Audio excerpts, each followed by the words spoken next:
साथियों, मैं हूं गुरु नितेश और जैसा कि आपको पता है कि बीपीएससी का फॉर्म का रजिस्ट्रेशन शुरू हो गया है और माननीय आयोग के अध्यक्ष के द्वारा कहना है कि इस रजिस्ट्रेशन प्रोसेस में जितनी भी गलतियां आपके द्वारा हो जाती है या आप साइबर कैफे से फॉर्म भरते हैं तो उसमें अगर किसी तरह की गलती हो जाती है तो इस रजिस्ट्रेशन के पीरियड में आप जितनी बार चाहें उसको परिवर्तन कर सकते हैं।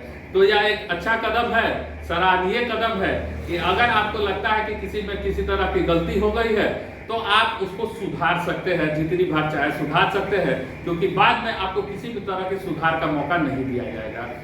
तो पहले भी हम अपने छात्रों को कहते आए हैं, अपने युवा साथियों को कहते आए हैं कि आप ऐसा करें, अच्छे से अच्छे ढंग से देखकर फॉर्म को फिल करें और अगर लगता है कि आपको किसी तरह का कोई गलती हो गया है तो उसको तुरंत से सुधार कर लें। दूसरी जो सबसे बड़ी बात है, जिसका सबसे बड़ा चिंता था कि स्टेट का मार्क्स नहीं मिला है, सर्टिफिकेट नहीं मिला है, तो उसमें सर्टिफिकेट नंबर नहीं है। कल शाम से ही बीएसईबी के वेबसाइट पर स्टेट का मार्कशीट और सर्टिफिकेट लोड कर दिया गया है, जिसको आप डाउनलोड कर सकते हैं और अपने फॉर्म को फिल कर सकते हैं, जिसमें आप किसी तरह का कोई समस्या नहीं है। दूसरी सबसे बड़ी बात कि आपको बहुत सारे सर्टिफिकेट में अभी भी कंफ्यूजन है, जबकि आप पिछली बार एग्जाम दिए हैं या लोगों को देखे हैं, तो आप हमेशा याद रखें कि जो भी खासकर महिलाएं जो कि बिहार की है, उनका सारा सर्टिफिकेट मतलब जातीय, आवासीय, आय, जो भी सर्टिफिकेट है, यह सारा सर्टिफिकेट उनके पिता के एड्रेस पर बनेगा। उनके पिता के एड्रेस पर ही सारा सर्टिफिकेट इशू होगा।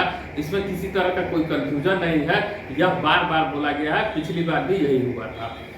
चूंकि ईडब्ल्यूएस हर साल का अलग अलग होता है और एनसीएल आय प्रमाण पत्र बदल जाता है, इसलिए वह अपडेटेड कॉपी आपको चाहिए। ईडब्ल्यूएस हो या आय प्रमाण पत्र हो, उसका अपडेटेड कॉपी होना चाहिए। आप कोशिश करें कि आपके पास जो भी सर्टिफिकेट है, पहले से भी हम लोग बोलते आ रहे हैं कि उसके अपडेटेड कॉपी को आप निकलवा लें और उससे आप फॉर्म भरें, ताकि भविष्य में किसी भी तरह का आपके डॉक्यूमेंट वेरिफिकेशन में कोई भी दिक्कत ना आए। जैसा कि आपको पता है कि पिछले बार भी डॉक्यूमेंट वेरिफिकेशन में बहुत सारी समस्याएं लोगों को हुई थी और इस बार तो आयोग स्पष्ट कर चुका है कि 3 चरणों में आपका डॉक्यूमेंट वेरिफिकेशन होगा। तो आयोग भी किसी भी तरह से आपको बकसने नहीं जा रहा है, मतलब वह किसी भी तरह से आपको रियायत देने के मूड में नहीं है।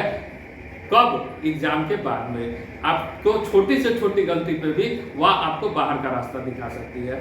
इसलिए आप निश्चिंत होकर अच्छे से सारे डॉक्यूमेंट को फाइल अप करके फॉर्म भरने जाए और एकदम थोड़ा समय ले कैफे वाले के पास भी अगर ज्यादा भीड़ हो तो उससे भी थोड़ा सा समय लेके अच्छे से फॉर्म को फिल करें, ताकि किसी भी तरह का आपको समस्या ना हो, भविष्य में किसी भी तरह के आप समस्या में ना पड़े।